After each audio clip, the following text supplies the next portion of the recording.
பாப்பாவை காலேஜில் சேர்த்துட்டேன், ஃபீஸ் கூட கட்டிட்டேன். அதெல்லாம் சரிதான். மத்த செலவுகளுக்கு அது பிரச்சனை இல்லப்பா. ஆமா சித்தப்பா, காலேஜ்ல சேர மாணவிகளுக்கு மாசம் 1000 ரூபாய், படிப்புக்கு தேவையான செலவுகளுக்கு அது ரொம்பவே உதவியா இருக்கு. அது மட்டும் இல்ல, பஸ் வர ஃப்ரீ. இப்போ நான் சாதாரண பெண் இல்ல, புதுமை பெண். நாங்க மட்டும் என்ன, இப்போ பசங்களுக்கும் 1000 ரூபாய் அனௌன்ஸ் பண்ணிருக்காரு நம்ம முதல்வர் ஐயா. இந்தியாவை காக்க ஸ்டாலின் அழைக்கிறேன்.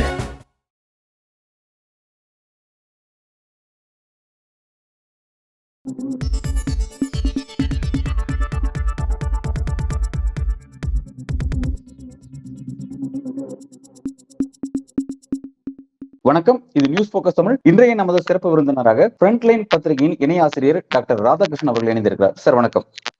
வணக்கம் நண்பர்கள். சார், எலெக்ஷன் நெருங்கிட்டு இருக்க நேரத்துல கேரளாவை மையமா வச்சு ஒரு பரபரப்பான நியூஸ் ஒன்று போயிட்டு இருக்கு. குறிப்பா அண்மையில கேரளா ஸ்டோரி படத்தை ஒரு குறிப்பிட்ட தேவாலயம் போட்டு காமிச்சிருக்காங்க. அதனால ஒரு பெரிய சலசலப்பு உண்டாக்கி இருக்கு. இப்ப அது கவுண்டரா இன்னொரு ஒரு தேவாலயம், குறிப்பா சஞ்சோரம் செயின்ட் ஜோசப் தேவாலயம், அவங்க மணிப்பூர்ல நடந்த கலவரத்தை டாக்குமெண்ட்ரியா ஆக்கி அந்த டாக்குமெண்ட்ரி தேவாலயத்துல ஒளிபரப்பு பண்ணிருக்காங்க. அதுக்கு ஒரு கடுமையான எதிர்ப்பு வருது. தேர்தல் நேரத்துல இந்த ரெண்டு சம்பந்தமும் ஒரு திரைப்படம் ஒரு டாக்குமெண்ட்ரி ஏன் இப்ப ஒரு டாக்கிங் பாயிண்டா மாறுது? அங்க என்ன நடக்குது சார்? இதுக்கு காரணம் இதுதான், பாஜக தான் கேரளா ஸ்டோரியை தன்னுடைய அந்த பார்ட்டி சேனல் என்று மாற்றிவிட்டு, அதாவது நம்மளுடைய வரிப்பணத்தில் இருக்கின்ற தூர்தர்ஷனை தன்னுடைய பார்ட்டி சேனலை மாற்றி அந்த சேனல்ல அவர்கள் ஒளிபரப்புகிறார்கள் கேரளா ஸ்டோரி. முற்றிலும் பொய்யான விஷயம். இதே அவருடைய ப்ரோமோஸை கேரளா ஹைகோர்ட்டை நிறுத்தி வைத்தது. அதாவது 32,000 பெண்களை எடுத்துக்கொண்டு சிரியாவுக்கு சென்றிருக்கிறார்கள், கேரளால இருந்து போயிருக்கிறாங்க, வழி தவறி போயிருக்காங்க, லவ் ஜிஹாத் மூலியமாக போயிருக்கிறாங்க என்ற அப்பட்டமான ஒரு பொய். அந்த பொய்யை வைத்துக்கொண்டு பாஜகவினர் ஒரு படத்தை எடுத்திருக்கிறார்கள். பாஜகவை சார்ந்த நபர்கள், அதாவது பாஜக ஆதரவாளர்கள். இது பல படங்கள் வேக்சின் வார், அந்த மாதிரி இந்த விஜய் கார்த்திக் அக்னிஹோத்ரி படம், அந்த காஷ்மீர் ஃபைல்ஸ், எல்லா படமும் ஃபெயிலியர். ஆனால் அந்த ஃபெயிலியரான படங்களுக்கு காசு கொடுக்கற அரசாங்க கஜனால நம்மளுடைய வரி பணத்தை எடுத்து இந்த இடியட்ஸ் கொடுத்து, அதாவது இந்த கலவரம் கேரளாவிலையும் பாக்கி இருக்கின்ற ஊர்களிலையும் உருவாக்க முயன்ற, அதாவது கலை வழியாக கலவரம் உருவாக்க முயன்ற டைரக்டர்ஸுக்கு காசு கொடுக்குறாங்க, நம்மளுடைய வரி பணத்தை எடுத்து கொடுக்கிறார்கள். அது மட்டுமல்ல, மறுபடியும் தேர்தல் காலத்தில் கலவரத்தை தூண்ட வேண்டும் என்று இஸ்லாமியர்கள், கேரளாவில் இருக்கிற இஸ்லாமியர்கள் கேரளாவில் இருக்கின்ற இந்து பெண்களை வேணுமென்றே லவ் ஜிஹாத் மூலியமாக வசப்படுத்தி வீழ்த்தி அவர்களை சிரியாவுக்கு அனுப்பி வைக்கிறார்கள் என்று அப்பட்டமான ஒரு பொய்யை இவர்கள் அது ஒரு படமாக, இது ஸ்டோரி, நிச்சயமாக ஒரு கதை மட்டும்தானே தவிர நிச்சயமாக இதுல நிஜமே கிடையாது என்ற ஒரு நிலவில் இருக்கிறது. அப்படி இருக்கின்ற ஒரு படத்தை எடுத்து போடுறாங்க. இதுக்கு ஒத்தாசை சேருகின்ற கொஞ்சம் கிறிஸ்டியன்ஸ் இருக்காங்க. ஏன்னா அவனுங்க மேல கேசுகள் இருக்கிறது, பல ரவுடித்தனத்துக்காக. அதே மாதிரி சர்டிபிகேட் ஃபார் திரையில இருந்து பல கேசுகள் வழக்கு இருக்கின்ற நபர்கள். அதாவது பாஜகவை பொறுத்தவரை அது ஒரு பிளாக்மெயில் பார்ட்டி. அதான் பிளாக்மெயில் யாரெல்லாம் செய்ய முடியுமோ அந்த நபர்களை வைத்துக்கொண்டு பிளாக்மெயில் செய்து கொண்டிருக்கிறார்கள். இதுலயும் இருக்கின்ற, இப்ப தமிழ்நாட்டுலயே இருக்கலாம் இல்லையா, தமிழ்நாட்டில் இருக்கின்ற பல நபர்கள். இப்ப ஏன் சசிகலா அவ்வளவு சைலண்டா இருக்காங்க? ஏன் டிடிவி தினகரன் எனக்கு 2 சீட் கூட வேண்டாம், ஒரு சீட் கூட, நான் ஒரு சீட் தான் கேட்டேன் என்றெல்லாம் அவர் பேச வேண்டிய அவசியம் தான்? பிளாக்மெயில் தான். 48 நாள் சிகரஜையில் இருக்கிறாரு. அதுக்கு பயப்படுறாரு. பயப்பட்ட பிறகு அவர் பாஜக என்ன சொல்லுதா செஞ்சுட்டு போறேன் அப்படின்ற ஒரு நிலைமையில இப்போ நிக்கிறாரு. பைடிங் இஸ் டைம் என்று சொல்லுவார்ல, அதே மாதிரி பிளாக்மெயில் பண்ணி தான் இத்தனை நபர்களையும் தன்னுடைய கட்சிக்கு இழுத்து விட்டார்கள். அது பல இடங்கள்ல நான் பார்த்து கொண்டுதான் இருக்கிறோம். டெல்லியில ஆனாலும் சரி, இப்ப ஆப்ல இருந்து ஒரு நபர் 2023 நவம்பர்ல அவர் மேல இடி பாயுது, அமைச்சராக இருக்கிறார். அந்த அமைச்சர் திடீரென்று நேற்றைய தினம் ராஜினாமா செய்து இப்போ அப்படியே ஆஃப் ஆயிட்டார். அப்ப இது பிளாக்மெயில் பார்ட்டியினுடைய ஒரு சூழ்ச்சியாகத்தான் பார்க்க வேண்டியதா இருக்கா? அவர்கள் அதை திரையிடுகிறார்கள். அதன் பிறகு கேரளால ஃபெயிலியர் ஆன படம், கேரளால ரொம்ப ஓட்டணும்னு பார்த்தாங்க, இந்தியா பூரா ஓட்டணும்னு பார்த்தாங்க, எங்கேயுமே சக்சஸ் ஆகல. நிறைய இன்ஃபுளுன்சர்ஸ் வச்சு எல்லாம் நிறைய புஷ் பண்ண பார்த்தாங்க. அதாவது மத நல்லிணக்கத்தை சீர்குலைத்தால் மட்டும்தான், அதாவது ஹிந்து கத்ரே மே ஹே, ஹிந்து டேஞ்சர்ல இருக்கிறான், இதுதான் அவர்களுடைய தாரகை மந்திரமா இருக்கிறது. இதுதான் அவர்களுடைய வாக்கு சேகரிக்கின்ற ஒரு யந்திரமாக இருக்கிறது. இந்த ஹிந்துக்களை 80% வருகின்ற ஹிந்துக்கள், இந்தியாவில் இருக்கின்ற ஹிந்துக்கள் இங்க டேஞ்சர்ல இருக்கிறான். அது ஏன்னு பாத்தீங்கன்னா 20% வருகின்ற சிறுபான்மையினர் இவன் அடித்து உதைத்து கொண்டு போடுவான், இல்லைன்னா பெண்களை தூக்கி ஓடி விடுவான். இந்த ஒரு கேம்பெயின் தான் முழுக்க முழுக்க பல வடிவங்களில் வந்து கொண்டிருக்கிறது. அதனுடைய ஒரு நீட்சியாகத்தான் கேரளா ஸ்டோரியை பண்றாங்க. கேரளா ஸ்டோரி வர்றதுக்கான காரணமே என்னன்னு பாத்தீங்கன்னா, நார்த்ல வந்து ஊத்திக்கணும்னு போன வருஷமே தெரியும் போல தெரியுது, அதாவது தேர்தலுக்கு போகும்போது. அதனால கேரளாலையும் தமிழ்நாட்டிலையும் வந்து நான் வந்து ஏதாச்சும் புதுசா பண்ணணும், அதனுடைய விளைவாக வந்து அங்க வந்து கம்யூனல் டிஸ்டர்பன்ஸ் வந்தால் மட்டும்தான் நமக்கு வந்து வாக்குகள் வரும் என்ற அடிப்படையில் தான். ஏன்னா ஒவ்வொரு கம்யூனல் டிஸ்டர்பன்ஸ் நடக்கும் போதும் அதன் பிறகு யாருக்கு அது பெனிஃபிட் ஆகுதுன்னு பாத்தீங்கன்னா, பாஜக கட்சிக்கு தான் பெனிஃபிட் ஆகுது. அத்வானியுடைய ரத யாத்திரையிலிருந்து ஆரம்பிச்சு 2 நபர்கள் மட்டும் இருந்த பாஜக வந்து 89 நபர்களாக மாறுகிறது அடுத்த நாடாளுமன்ற தேர்தலில். அதற்கு எத்தனை பேர் பலி கொடுத்தார்கள் என்று இன்னும் ஒழுங்கான ஒன்று எண்ணிக்கை கிடையாது. இருந்தாலும் ஆயிரக்கணக்கான நபர்களினுடைய ரத்தத்தின் மேல் வந்த ஒரு கட்சியாக அது வந்து இன்னைக்கும் நிலவு கொண்டிருக்கிறது. அப்ப அதனுடைய நீட்சியாக பார்க்க வேண்டியதா இருக்குது. இதற்கு ஆப்போசிட்டாக மக்களை அங்க கொந்தளித்திருக்கிறார்கள். அதாவது பல மக்கள் வந்து ஓப்பனாகவே வந்து சமூக வலைதளங்களில் போட்டிருக்காங்க. இப்ப நீங்க ட்ரிவாண்ட்ரத்துல ஒரு இடத்துல எடுத்தீங்கன்னா, ஒரே ஒரு வீதியில ஒரு சைட்ல வந்து ஒரு ஹிந்து கோயில் இருக்கிறது, இன்னொரு அதன் அருகாமையில் வந்து ஒரு மசூதி ஒன்று இருக்கிறது.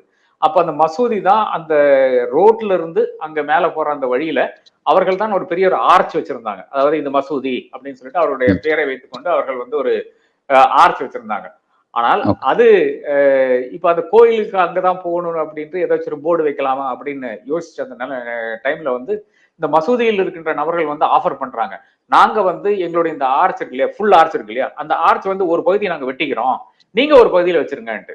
அதாவது இப்ப பாத்தீங்கன்னா அந்த பகுதியில இருந்து இப்ப பெரிய ஒரு படம் கூட வந்து மனோரமால நான் இதுல ட்விட்டர்ல கூட ஷேர் பண்ணியிருந்தேன், நீங்க எடுத்து போடலாம் அது.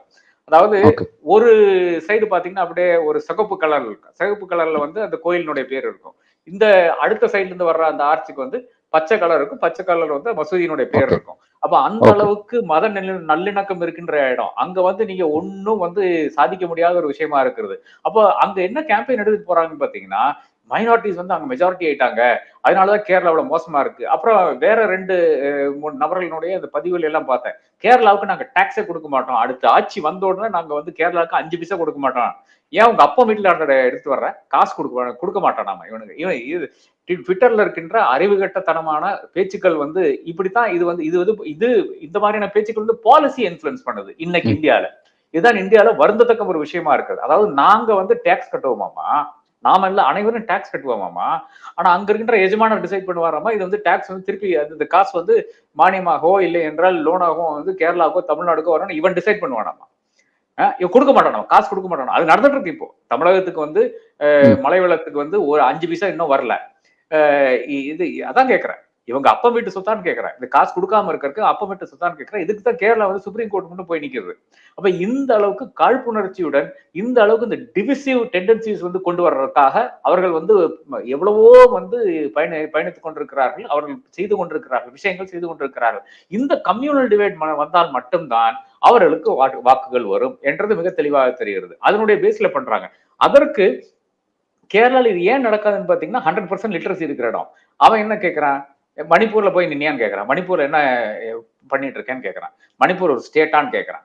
மணிப்பூர்ல வந்து இன்றைக்கும் அங்க வந்து அங்க இருக்கின்ற மக்களுக்கு நீதி கிடைக்கல, மேத்தி மக்களுக்கு நீதி கிடைக்கவில்லைன்ற அடுத்த விஷயமா இருக்கு. மேத்தி மக்களுக்கும் கிடைக்கல, குக்கி மக்களுக்கும் கிடைக்கல, 2 பேருக்கும் கிடைக்கல. 2 பேர் ஏங்க சாதாரண மக்கள் தானுங்க அடி வாங்கிட்டு செத்து கொண்டு இருக்கிறான். இந்த பீரன்சனுக்கு என்னவாமா, அவன் வந்து சொகுசு வாழ்க்கை வாழ்ந்து கொண்டிருக்கிறான், ஏசியிலும் உட்கார்ந்து கொண்டு அவன் சொகுசு வாழ்ந்து கொண்டிருக்கிறான். 1.5 வருஷம் அந்த இடம் வந்து பத்தி எரிந்து கொண்டிருக்கிறது. அதே வந்து இன்றைக்கு கூட வந்திருக்க செய்தி, இன்றைக்கு கூட மணிப்பூர்ல வர செய்தி வந்து கேம்ப்ல வந்து கிட்டத்தட்ட 200 குழந்தைகள் பிறந்திருக்கு, கேம்ப்லயே அவங்களோட வாழ்க்கையை கழிச்சிட்டு இருக்காங்க மக்கள். 200 குழந்தைகள் கேம்ப்ல பிறக்கூடிய சூழல் உருவாயிருக்கு அப்படிங்கிற விஷயம் பதிவாயிருக்கு. ஆமாமா, இது ஏதோ ஒரு ரெஃப்யூஜி கேம்ப்ல இருக்கிற மாதிரி தான் இருக்குது. ஏதோ சவுத் சுடான்ல நடக்கிற விஷயங்கள் வந்து இன்னைக்கு வந்து இந்தியாவுடைய மணிப்பூர்ல அரங்கேறி கொண்டிருக்கிறது. ஒரு பிரதமர் இது கூச்சம் எல்லாம் பேசுறாருங்க அந்த ஆளு. என்ன, நான் வந்து நார்த் ஈஸ்டுக்கு என்ன மாதிரி யாருமே சென்றது கிடையாது, அடுத்து சொல்லுவாரு தமிழ்நாடுக்கு என்ன மாதிரி யாரும் சென்றது கிடையாதுன்னு சொல்லுவாரு. இது நீங்க யாருங்க உன்னை வர சொல்றாங்க? நேற்றுக்கு அமித்ஷா சொல்லியிருக்காரு சார், காங்கிரஸ் ஆட்சியில வடகிழக்கு மாநிலங்கள் எப்படி இருந்துச்சு, இன்னைக்கு பாஜக வந்த 2014 இருந்து வந்ததுக்கு அப்புறம் இந்த 10 வருஷத்துல வடகிழக்கு மாநிலங்கள் ஆக ஓகோன்னு டெவலப் ஆயிடுச்சு அப்படின்னு அமித்ஷா குறிப்பிடுறாங்க, ஜேபி நட்டா குறிப்பிட்டு பேசுறாங்க. அதான் பச்சை பொய், எல்லாமே பச்சை பொய். பத்தி எரிந்து கொண்டிருக்கிறது. மணிப்பூர் மட்டும் அங்க எரிஞ்ச மணிப்பூர் மட்டும் அவட நின்றுமா? அங்க வந்து இப்ப இன்னொரு அந்த என்னது அந்த பார்டரை க்ளோஸ் பண்ணிட்டான். அதனால அங்க பார்டர் வில்லேஜ்ல இருக்கிறவங்க வந்து அந்த பக்கம் ஃபேமிலி உறவினர் அந்த இருக்காங்கன்னா அங்க போக முடியாத ஒரு சூழ்நிலை வருகிறது. இப்போ இதுல மயன்மார்ல பல பிரச்சனைகள் நடந்து கொண்டிருக்கின்ற ஒரு சூழ்நிலை இருக்கிறது. என்டையர் நார்த் ஈஸ்டினுடைய ஸ்டெபிலிட்டி வந்து இன்னைக்கு கேள்விக்குறியா இருக்கிறது. அருணாச்சல் பிரதேச இருக்கின்ற வில்லேஜுக்கு வந்து சைனா வந்து அவர்களுடைய பேர் சூட்டி கொஞ்சம் பகுதியை வந்து எடுத்து வச்சிருக்கான். அவன் வந்து அங்க வந்து வில்லேஜ் கட்டி உட்கார்ந்து இருக்கான். இதுல என்ன ஒரு துண்டு நிலத்தை கூட சைனா ஆக்கிரமிப்பு பண்ண முடியலன்னு சொல்லி அமித்ஷா சொல்றாரு சார். ஒரு துண்டு நிலத்தை கூட கைப்பற்றல அப்படிங்கிற. ஆமா, பொய் தான் சொல்றாரு. அவர் பொய் தான் சொல்றாரு. நான் கேட்கிறேன், சைனா வந்து உள்ள வந்துச்சு இல்லையான்னு வந்து நமக்கு வந்து கூகுள் எடுத்து போட்டா தெரியுங்க வந்திருக்கா இல்லையான்ட்டு. இந்தியாவுடைய போர்ஷன் எங்க எண்ட் ஆகுது, அவர்களுடைய போர்ஷன். அதாவது இதுல வந்து சைனா வந்து ஒத்துக்கொள்ளவில்லை. ஒரு காலம் வந்து அருணாச்சல் பிரதேசம் வந்து அவங்களுடைய லேண்ட் தான் அவங்க சொல்லிட்டு இருக்காங்க. அப்படி இருந்தால் கூட அந்த போர்ஷன்ல வந்து அதை நம்ம கண்ட்ரோல் இருக்கிற போர்ஷன் இருக்கு இல்லையா, லைன் ஆஃப் ஆக்சுவல் கண்ட்ரோல், நம்ம அந்த போர்ஷன்ல வந்து இவன் வந்திருக்கானா இல்லையான்னு பார்த்தா வந்திருக்காங்க. எல்லா இடத்துலயும் வந்திருக்கான். இங்க மட்டும் கிடையாது, 5 ஃபிங்கர்ஸ்ல வந்திருக்கான், இதுல லடாக்ல வந்திருக்கான். அதனாலதான் ஒரு இதே நடக்கிறது. அதனாலதான் ஒரு மார்ச்சே வந்து அவர்கள் நடத்த பார்த்தார்கள். சோனம் வாங்சுக் வந்து லடாக்ல லேல இருந்து அந்த மார்ச் அது வந்து இப்ப எல்லையோரத்துக்கு செல்றதுக்கு ஒரு மார்ச் வந்து அவர் ஆர்கனைஸ் பண்றாரு. இவனுங்க 144 போட்டு தடுக்கிறானுங்க. ஏன் தடுக்கிறீங்க? ஏன்னா அங்க போனா அது அப்படியே அப்பட்டமாக அந்த விஷயம் வந்து வெளியே வந்துவிடும். எத்தனை நிலம் வந்து சைனா ஆக்கிரமிக்கல இருக்குன்னு வந்துவிடும். சைனாங்கிற வார்த்தை வந்து ஒரு பிரதமர் பேசவே மாட்டேங்கிறாரு. என்ன இவ்வளவு பயம் கேட்கிறேன்? என்ன வச்சிருக்காங்க சைனால போய் நீங்க என்ன பண்ணீங்க? என்ன உங்களை பத்தி இருக்கின்ற என்ன இருக்குன்னு கேட்கிறேன். அவங்கிட்ட சைனா கிட்ட உங்க குடுமையை அவன் வச்சிருக்கானா இல்லையா, இதுதான் கேள்வியா இருக்கிறது. ஏன் சைனாங்கிற பேச மாட்டேங்கிறீங்க? சைனா வந்து அருணாச்சல் பிரதேஷ் உள்ள வந்திருக்குன்னு நான் சொல்றேன். சைனா வந்து டோக்லாம் வந்து உள்ள வந்திருக்குன்னு நான் சொல்றேன். சைனா வந்து 5 ஃபிங்கர்ஸ்ல உள்ள வந்திருக்குன்னு சொல்றேன். நீங்க வந்து அங்க ஒரு டீல போட்டு முன்னாடி நாம எங்க போயிட்டு கொண்டிருக்கோமோ அந்த அளவுக்கு நம்ம போக முடியாத ஒரு சூழ்நிலை, நம்முடைய பெட்ரோல் போக முடியாத ஒரு சூழ்நிலை இன்னைக்கு உருவாயிட்டு. This is well documented. China குறித்து பிரதமர் மோடி ஏன் சார் பேசணும்? ஏன்னா வந்து சைனாவுடைய குளோபல் டைம்ஸ் பத்திரிகை வந்து மோடியை புகழ்ந்து, மோடியோட வெளியுறவு கொள்கை, பொருளாதார கொள்கை புகழ்ந்து எழுதுறாங்களே. அப்படி இருக்கும்போது மோடி ஏன் சைனா பத்தி பேசணும்? ஏங்க, உங்க நாட்டினுடைய நிலம் வந்து ஒருத்தன் வந்து உள்ள வந்து உட்காந்துட்டே இருக்கான், தூக்கிட்டு போயிட்டே இருக்கான். நீங்க பேச மாட்டீங்களா? இலங்கையை வந்து தாரை வார்த்தை கச்சத்தீவு வந்து தாரை வார்த்தைன்னு சொல்லிட்டு பேசிட்டு இருக்கீங்களே, வெக்கமா இல்லை உங்களுக்கு? அவன் வந்து 2000 ஸ்கொயர் கிலோமீட்டர் சுப்பிரமணிய சாமியோட கணக்குல வந்து 4000 ஸ்கொயர் கிலோமீட்டர் வந்து உள்ள வந்து உட்காந்துருக்கான். உங்களுக்கு நீங்க வந்து அங்க அவன் வந்து உட்காரவே இல்லைன்னு சொல்றதுக்கு காரணம் என்னன்னு கேக்குறேன் நான். 5 ஃபிங்கர்ஸ்ல வந்து உங்களால் இப்போது பழைய பேட்ரோலிங் பண்ண முடியுதா? பழைய ஏரியாவுக்கு போக முடியுதா? இல்லை, கிடையாது. This documented fact. லடாக்ல வந்து அவன் உள்ள வந்து உட்கார்ந்து இருக்கானா? Again it's documented fact. அதனாலதான் நீங்க வந்து சோனம் வாங்சுக்க வந்து அந்த மார்ச் முன்னெடுத்து போக முடியல, 144 போட்டீங்க. அதனால அவரு சொல்லிட்டாரு மிக தெளிவா, எனக்கு I want to bring attention to this issue, அதை நான் செய்துட்டேன். அதனால பின்ன நான் இந்த மார்ச்சை கைவிடுறேன், ஏன்னா என் மக்களை வந்து இல்லைன்னா துன்புறுத்தீங்கன்னு சொல்லிட்டு அந்த பேஸ்ல வந்து அவர் வந்து கைவிடுறாரு. அருணாச்சல வந்து உள்ள வந்திருக்கானா இல்லையா, நான் போட்டோ காமிக்கிறேங்க. கூகுள் எர்த்ல போட்டோ இருக்கிறது, அமெரிக்காரன் வந்து போட்டோ போட்டிருக்கான், பல பத்திரிகைகள் வந்து போட்டோ வந்திருக்கிறது, இணையத்திலே போட்டோ இருக்கிறது. அப்ப இவ்வளவு இருக்கும்போது சைனா உள்ள வந்து உட்கார்ந்து ஒரு சைனாவை பத்தி ஒரு வார்த்தை ஏன் பிரதமர் பேச மாட்டேங்கிறான்னு தான். உங்களை பத்தி என்ன டீட்டெயிலா வச்சிருக்கான்னு கேக்குறாங்க. பல கேள்விகள் கேக்குறீங்க. ஆனா பிரதமர் மோடி தன்னோட பிரச்சாரத்துல பேரை மாத்துறது மூலமா நம்ம நிலத்தை கைப்பற்றிட முடியாது, நம்ம நிலம் நம்மகிட்ட தான் இருக்கு அப்படின்னு சொல்லிட்டு அவர் பிரச்சாரத்துல அப்படியே போற பக்கம் சொல்லிட்டு போறாரு. உள்துறை அமைச்சரும் அந்த விஷயங்கள்லாம் மறுத்துட்டு போறாரு அப்படிங்கறதெல்லாம் பாக்குறோம். இப்ப தென்னிந்தியா பொறுத்த வரைக்கும், இப்ப இந்த சப்ஜெக்ட்ல சார், இப்ப தென்னிந்தியா பொறுத்த வரைக்கும் பாஜக தொடர்ச்சியா புறக்கணிக்கக்கூடிய ஒரு கட்சியா இருக்கு அப்படிங்கிறத பாக்குறோம். மோடியோட 1.0லயும் சரி 2.0லயும் புறக்கணிக்கக்கூடிய கட்சியா இருக்கு, தமிழ்நாடும் சரி கேரளாவும் சரி. ஆனா இப்ப இந்த இடத்த மையமா வச்சு இப்ப இந்த மாதிரி கேரளா ஸ்டோரியோ இந்த மாதிரியான படத்தை ப்ரொமோட் பண்றது அப்படிங்கிறது எலெக்ஷன்ல அவங்களுக்கு எந்த அளவுக்கு கை கொடுக்கும்? அதான் ட்ரை பண்ணிட்டு இருக்காங்களே. இப்ப இங்க ஒரு கச்சத்தையும் ஒரு இஷ்யூ வந்து ரேஸ் பண்றாங்க. எதுல இருந்து ஆரம்பித்தாங்கன்னு பாத்தீங்கன்னா, ஃபர்ஸ்ட் ஒரு கணேஷ் சதுர்த்தி அப்படின்னு சொல்லிட்டு சென்னையில ஆரம்பிச்சானுங்க. அதன் பிறகு இந்த மாதிரி ஒவ்வொரு டிவிசிவ் விஷயமுமா கொண்டு வந்து வேல் யாத்திரைன்னு ஆரம்பிச்சாங்களே. ஏன் கைவிட்டாங்க? அப்புறம் வருஷம் பண்ண வேண்டியதானே, ஏன் பண்ண மாட்டேங்கிறீங்க? வேல் யாத்திரை ஒரு வருஷம் முடிஞ்சதா? இந்த மாதிரியான டிவிசிவ் அதுக்கு ஒருதான் எண் மக்கள் பண்ணோம்ல. அதுல ஏன் மதம் இல்லைன்னு கேக்குறேன்னா, அந்த ஒரே ஒரு விஷயத்துல ஏன் மதம் இல்லைன்னு கேக்குறேன். அது ஏன்னா அது ஒருத்தருக்கு வந்து இமேஜ் பில்டிங் எக்ஸசைஸா இருக்கிறது. பாக்கி இருக்கின்றவர்கள் வந்து அவர்கள் கட்சிக்கு வந்து விசுவாசமாக இருந்து கொண்டு கட்சியினுடைய அடிப்படை கொள்கைகளை ஒட்டி பயணித்துக் கொண்டிருந்தார்கள். கட்சியினுடைய அடிப்படை கொள்கை என்னன்னு பாத்தீங்கன்னா ஹிந்து கத்திரைமே, அதான் இன்னைக்கு கட்சியினுடைய அடிப்படை கொள்கை. அதுலதான் இது எல்லாம் வருகிறது. வேலை யாத்திரையிலிருந்து ஆரம்பிச்சு எங்கெல்லாம் வந்து கம்யூனல் இஷ்யூஸ் வந்து ஸ்டேர் பண்ண முடியுமோ அதையெல்லாம் செய்ய வேண்டும் என்ற அடிப்படையில் செய்யறது வந்து இங்கதான். அப்ப அதுதான் இங்க மக்கள் கொஞ்சம் உஷாரா இருக்காங்க. கர்நாடகத்துல கூட மக்கள் கொஞ்சம் ஏமாந்தாங்க. கொங்கன் பகுதியில எல்லாம் பெரிய அந்த ஹிஜாப் பேனு அந்த மாதிரி விஷயங்கள் எல்லாம் வந்து பாஜக ஆட்சியில் இருக்கிற சமயத்தில் நடந்ததே தவிர அது இன்னைக்கு வந்து நடக்காது. 4 ஸ்டேட்லயும் நடக்காது. 5 ஸ்டேட்லயும் நடக்காது. அதுதான் இவர்களுக்கு பெரிய ஒரு ஃப்ரஸ்ட்ரேஷனா இருக்கிறது.